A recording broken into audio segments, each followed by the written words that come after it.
Sharp is unlikely to be a brand most people associate with smartphones. But for years, they have been making innovative smartphones mostly for their domestic Japanese market, being the first to debut bezel-like screens and high refresh rates.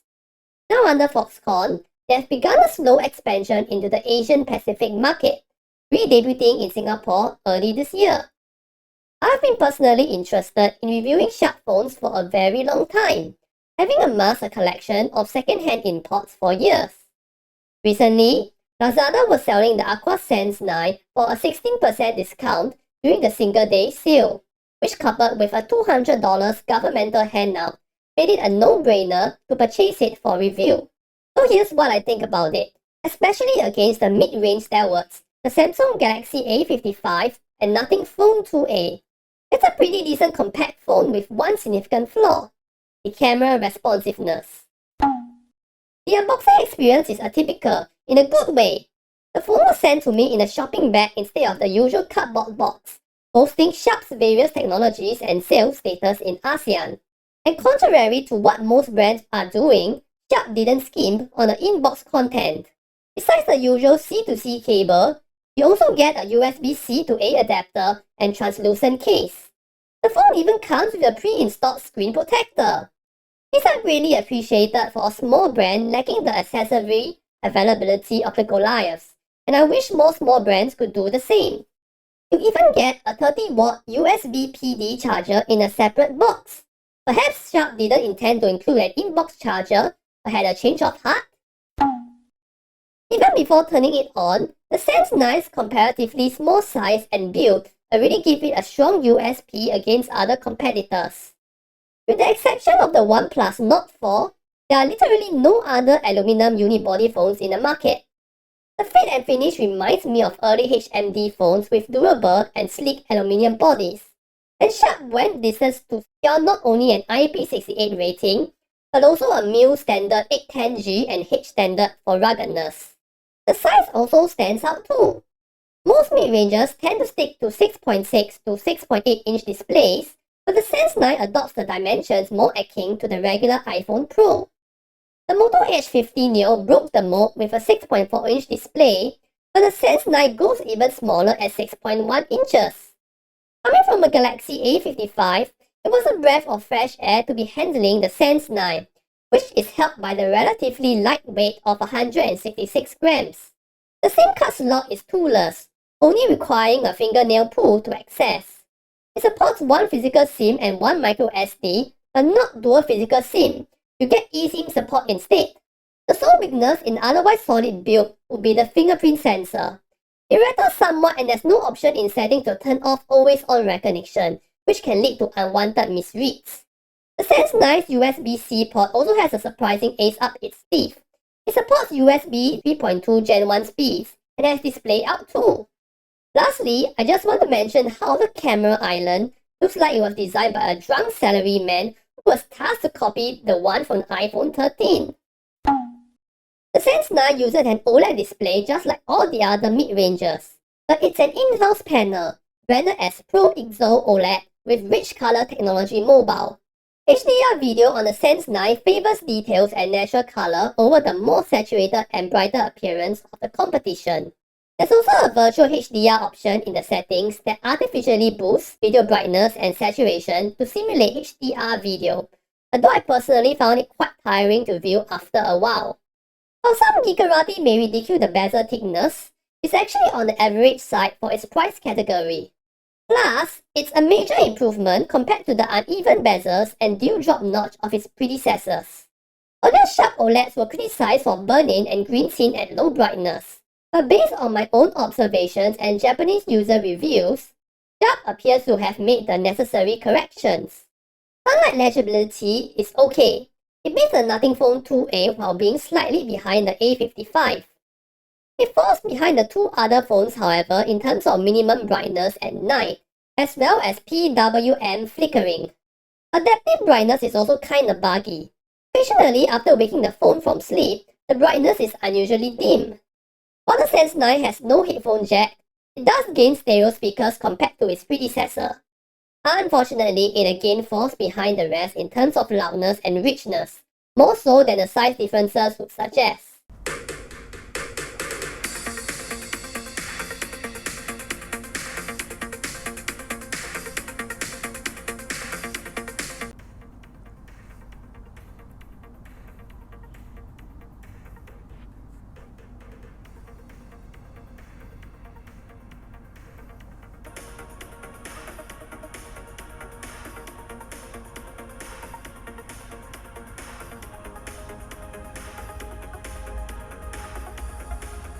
Don't get me wrong, the Sense 9 display and speaker quality is good enough when viewed in a silo. But unless you are after a compact size, there are better audio-visual experiences in the mid-range. The Sense 9 is powered by Qualcomm Snapdragon 7S Gen 2, which is kind of disappointing, given previous rumors that suggested the 7S Gen 3. There are two SKUs available, 6/128GB and 8/256GB. Both are expandable by microSD and use UFS 2.2 storage. The 7S Gen 2 is not a bad chipset per se, but it's merely an overclocked version of the 6th Gen 1 used by its predecessor, and the Dimensity 7200 and the Exynos 1480 are somewhat better in terms of raw power. That said, overall non-gaming performance is perfectly fine and responsive. I'm not a gamer myself, so I'll leave Seth from 13 Galaxy to explain the gaming performance. Testing Genshin Impact at medium settings and 30 FPS, the Sense 9 actually performs decently well against the Nothing 2A and also the Galaxy A55. It only ever has tiny hiccups when there's a whole bunch of enemies and they're all shooting their arrows at you and there's like pyro effects all over the place, but it doesn't really fall apart. The 2A and the Sense 9 actually drop about 1 or 2 frames at the end of like a 5-minute play session, which is to be expected for a mid-range chipset, but I wouldn't say it suffers a lot. Surprisingly, the performance gradation is actually completely flipped when it comes to Call of Duty Mobile. The A55 performs about as well as the Nothing 2A, sticking to a solid 60 FPS. However, the Sense 9 does start to drop a lot more frames when compared to the both of them.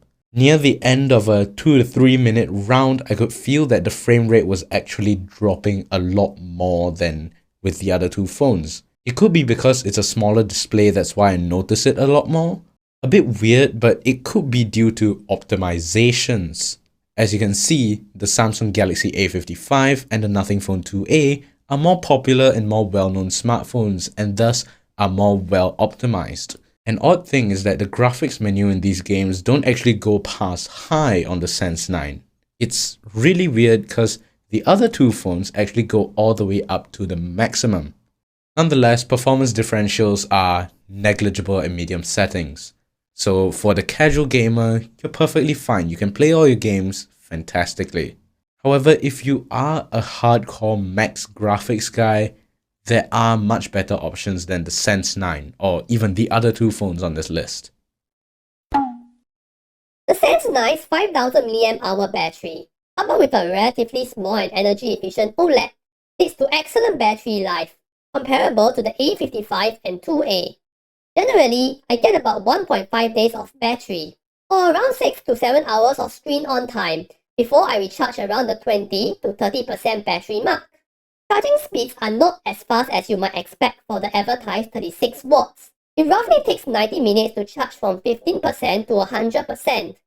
While there is an intelligent charging function that limits charge to 90%, it's pretty basic compared to other brands, only allowing you to hot charging at 90% or charge only in standby mode. Like Sony, Sharp uses bone stock Android with only subtle add-ons. There is almost no bloatware or adware. If you are used to heavier skins, you might find the interface too bone dry. The only proprietary apps besides the camera are for the pedometer, voicemail, tech support, and My Aquos. My Aquos is perhaps the most bizarre inclusion in the list. It's a download and sales portal for Aquos phones, but it's only in Japanese for the Japanese market, which suggests that its inclusion was an oversight on Sharp's part. Otherwise, Sharp software tweaks mostly come in the form of additional settings and gestures. For brevity's sake, I won't mention all of them here, but the 3 most interesting ones are Click Now, Auto Scroll, and Pay Trigger. It now allows you to press and hold one of the upper screen corners to screenshot, although I'm disappointed that it doesn't work for the lower corners, which would have been more ergonomic. Auto-scroll is self-describing. Auto-scrolling pages when activated with a scroll and release gesture. Or you can activate it with a single finger. It's easier in practice just to use the double finger gesture. It may occasionally not work as intended, for instance being confused as a refresh gesture by Chrome. Hey Trigger, or confusingly named, allows you to launch any app by pressing and holding the fingerprint sensor from standby. Finally, the Sense 9 is configured by default to use gesture navigation and to activate Google Assistant with a long press of the power key. In terms of software support, Sharp has promised OS updates up to Android 17 and security patches up to 2029. Judging from the Sense 8 support history, security patches are likely to be delivered every 2 months, with OS updates delivered 5 to 6 months after Google's release. Now this is the elephant in the room we need to talk about. As mentioned earlier, the camera app is the Achilles heel of the Sense 9. The image quality is fine, but the processing speed is maddeningly slow, which makes it way too easy to get blurry photos. Here are 5 ways the app infuriates me. Forget about taking photos with the flash. It takes way too long for it to initiate. Switching between main and ultra-wide takes way too long, and you can't switch between them while taking video. You cannot change camera mode or settings when the camera is processing in the background, when other mid-rangers allow you to do so. Low light shooting is implemented poorly. You see the whole still camera message only after pressing the shutter, when it should be the other way around. It will result in quite a few blurry photos until you get used to this behavior, by holding the camera still for a few seconds after pressing the shutter. Lastly, the camera app doesn't have a panorama mode, strange enough. The processing speed is significantly improved by turning off AI mode, and you can overcome the long wait between snaps by swiping the shutter to activate burst mode. Still, it doesn't negate the fact that the average person will find lots of things to hate about the camera experience within the default settings. Moving on to the camera app itself, it's otherwise quite well fleshed out. You do get handy settings such as several guidelines to choose from, anti-flickering for video, and 2 color profiles to choose from.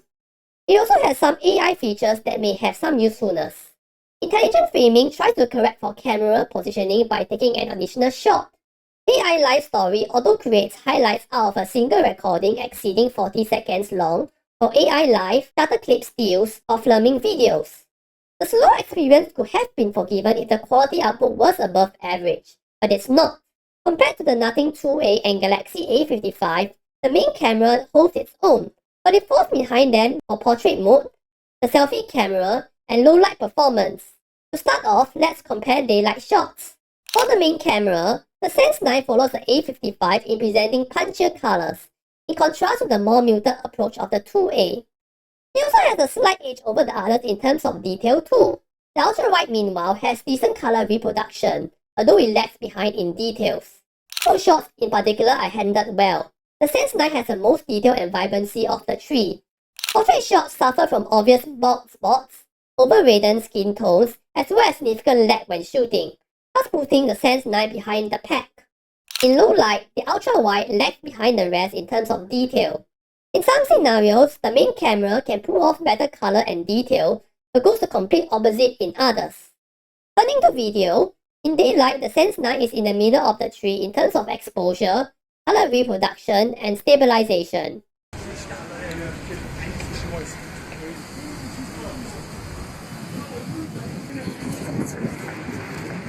At night, it is dead last, especially in terms of detail and stabilization, with ultra-wide videos having a hazy red effect.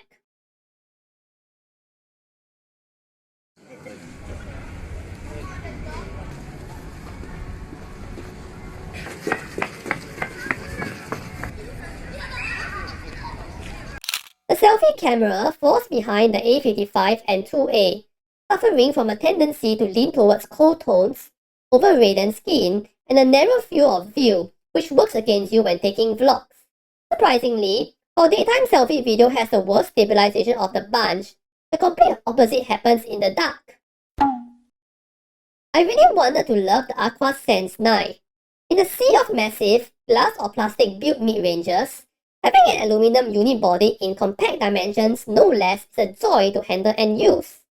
The performance and software are fine, and the battery life is certainly above average, although the screen could use some improvement. The Lantuch Shark can fix the unresponsive camera lag, however. It will remain a niche option for those who want a compact mid-ranger at all costs and are willing to accommodate the camera app's quirks. Thanks so much for making it to the end. Don't forget to like, comment and subscribe if you enjoyed my videos. Don't forget to follow me on Twitch, Twitter and join my Discord server. All links are in the description. See you soon on the next video.